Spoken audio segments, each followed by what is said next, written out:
Hello, Lorelei family. It's me, Christina. And if you don't know, worship is my focus of ministry at the church. And sometimes people will share things with me that are really interesting.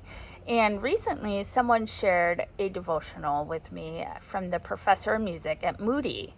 And she is a dear friend of mine and shares a love of music. So she thought I might enjoy it, and I think you might enjoy this. Music is often linked with our emotions, but the word music calls us to use our minds. It comes from the Greek musa, where we get the term muse, to meditate, think carefully, and thoroughly.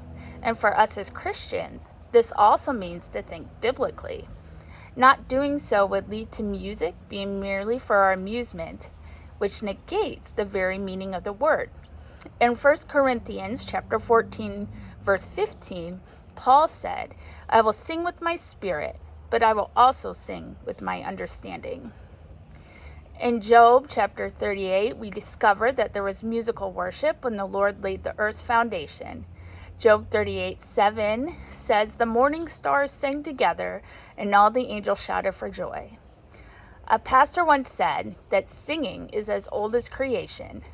The DNA of singing is worship to God, and it was there in the heavens before we ever enjoyed it here on earth. In 2 Kings chapter 3, we see the desperate circumstances of Jehoshaphat, one of the more righteous kings in Judah's history. As the Moabites were preparing to attack Judah, Jehoshaphat joined forces with the kings of Israel and Edom.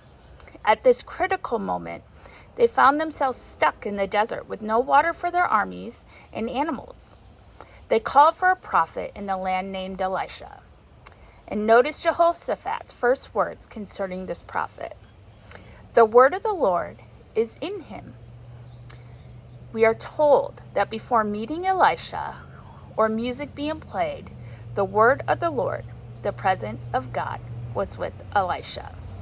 This reminds us that when we worship with God's people, or even in our private moments, it is Christ and his word in which we are called to abide. Instead of offering immediate counsel, Elisha called for a harpist. Why? Perhaps it allowed the prophet time to inquire of the Lord. 2 Kings chapter 4, verse 33 tells us he was a man of prayer. But perhaps it was because Elisha knew that music, when directed to the Lord and used for his purposes, could help prepare his mind and heart to hear from God. As the harpist played, the Lord's hand came upon Elisha, and God spoke to him with a message of hope and salvation for his people. Whether we sing or play music in public or private, church or home, it is important to understand the divine design and purpose of music in our entire lives, to worship and to give glory and honor to God. Psalm 156 says, "Let everything that has breath praise the Lord." Have a great week.